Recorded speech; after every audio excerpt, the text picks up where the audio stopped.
Muy buenas noches, ingeniero. Cordial saludo.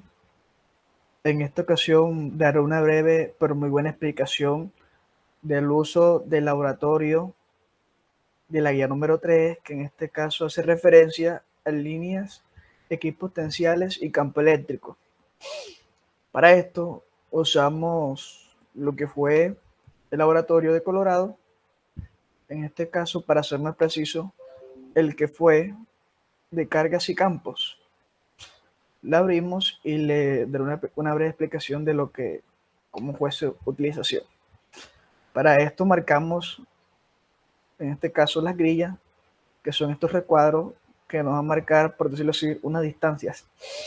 Entonces, es que consistía la utilización de este laboratorio de Colorado en lo siguiente. Se realizó una pequeña tabla, ya les explicaré en cómo fue su uso, y consiste en lo siguiente. Se colocó, para principal ejemplo, se colocó en este caso, arrastramos lo que es una carga de un protón que equivale a más un nanocoulomb. Lo colocamos a cualquier punto del espacio y, como podemos ver, estas cargas se extienden cuando es un protón, carga positiva. Pero cuando es un electrón, estas cargas, las flechas van hacia adentro. En fin, para este caso realizamos lo que es una tabla. Aquí también marcamos lo que es el voltaje. Como pueden ver, cuando es una carga, una sola carga de nanocoulomb, en este caso positivo, este sombreado rojo que se ve aquí es como preciso voltaje. Ya les explicaré más adelante qué se realizó. Entonces, se realizó una pequeña tabla donde decía tabla resultado teniendo en cuenta más un nanocoulomb y menos un nanocoulomb, o sea, respectivamente un protón y un electrón, con una, con una medida de cada 0.20 metros. ¿Esto a qué se refiere? Ya les explico. Lo que hicimos fue calcular cuánto, ya que este laboratorio nos permitía saber cuánto voltaje había dependiendo la distancia y de cuánto era la intensidad en su campo eléctrico. Entonces, aquí les presento. Ya muy bien sabido que cada dos cuadros de esto, aquí, bueno, aquí tenemos el metro para darle una idea. No lo colocar preciso, pero cada dos cuadros de estos eran precisamente, eran un metro, cada dos cuadros. Entonces, yo como primera referencia tomé que lo iba a hacer cada, cada 0.20 metros, o sea, 20 centímetros. Y de igual manera para el protón y para el electrón. Entonces, consistió en lo siguiente. Yo ubicaba, por ejemplo, mi protón centrado para que así fuera más fácil tomar la medida, y la utilización del equipotencial lo iba marcando. Esto quiere decir, como era cada 20 centímetros, porque 0.20 metros cada 20 centímetros, colocaba mi metro y ya sabía que era cada dos recuadros. Por ejemplo, yo sabía que era cada dos recuadros y con el equipotencial lo colocaba de esta manera y aquí lo marcaba. De igual manera, entonces era como era cada 20, de igual manera, así, hasta completar, hasta obtener, por ejemplo, 5 datos, que con 5 datos, y aquí le daba en valores, y aquí, como pueden ver, me daba el voltaje según la intensidad del voltaje, o sea, sí, la intensidad y la distancia. Como pueden ver, estos datos se colocaron en esta tabla. Por ejemplo, con un, con un más un nanocoulomb a una distancia de 0,20 centímetros era de 44.5 voltios, y a medida de que se iba tomando una distancia o una medida más lejana, este voltaje iba disminuyendo. Por lo que aquí se puede ver, como pueden, en el centro como tal es donde más se representa el voltaje, pero a medida que se va extendiendo la distancia, el voltaje va a ser cada vez más decadente. Y así sucesivamente también se hizo con el electrón. Entonces, hasta aquí, para aumentar ese voltaje, lo que se realizó fue lo siguiente. Voy a refrescar un momento la página para que se me reinicie. Por ejemplo, si yo quería aumentar esa intensidad, ese voltaje, lo que hacía era colocar varios protones, o sea, ubicarlo aquí en el mismo punto, aquí casi en el mismo punto en este momento, sí, colocarlos en el mismo punto y señalamos aquí voltaje. Como pueden ver, la intensidad aumentó en el color y así sucesivamente yo le colocaba más y aumentaba. Para esto también se utilizó otra tablita. Como pueden ver, esta es la primera gráfica, esta es la primera tabla, aquí se representó gráficamente cómo era lo que se hizo, y para los positivos y para los negativos.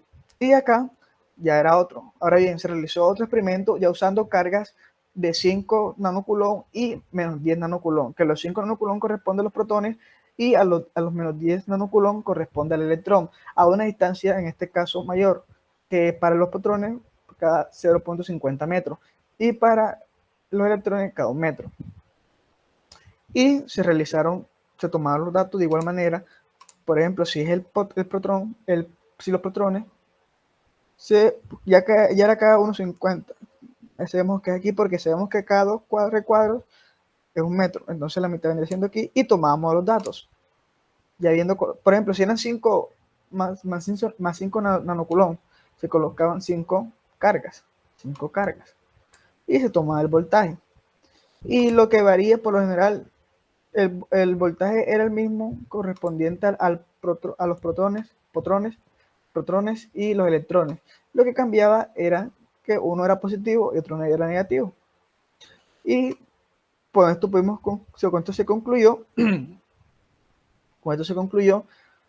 con la realización de este laboratorio de carga y campo se puede referenciar que a mayor número de cargas, mayor es su campo eléctrico o su voltaje, como se puede ver en las evidencias, y a mayor distancia la carga se reduce, a mayor distancia de la carga se reduce el voltaje de tal. Eso fue lo que se concluyó a medida de la utilización de este software.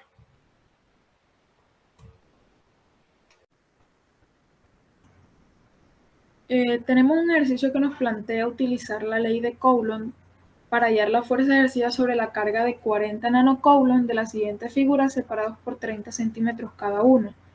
Nos dice que tenemos 3 cargas separadas por ciertas distancias y ángulos. Tenemos 3 cargas positivas, la carga 1 con un valor de 40 nanocoulomb, la carga 2 de 18 nanocoulomb y la carga 3 con un valor de 26 nanocoulomb, separada por 30 centímetros cada una.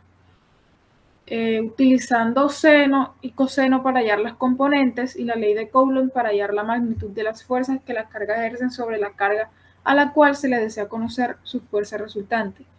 Primero debemos hallar la magnitud de las cargas utilizando la ley de Coulomb. Reemplazamos la constante, hallamos la magnitud de la fuerza de la carga que la carga Q2 ejerce sobre la carga Q1, primeramente. Reemplazamos la constante, después el valor de la carga Q2, que sería 18 por 10 a la menos 9 nanocoulomb, por 40 por 10 a la menos 9 nanocoulomb sobre la distancia al cuadrado, que en este caso sería 0.3 metros al cuadrado, que nos da un resultado de 72 por 10 a la menos 6 newtons. Hacemos lo mismo con la magnitud de la fuerza que ejerce la carga 3 sobre la carga 1. Reemplazamos valores y nos da un resultado de 1.16 por 10 a la menos 3 newtons.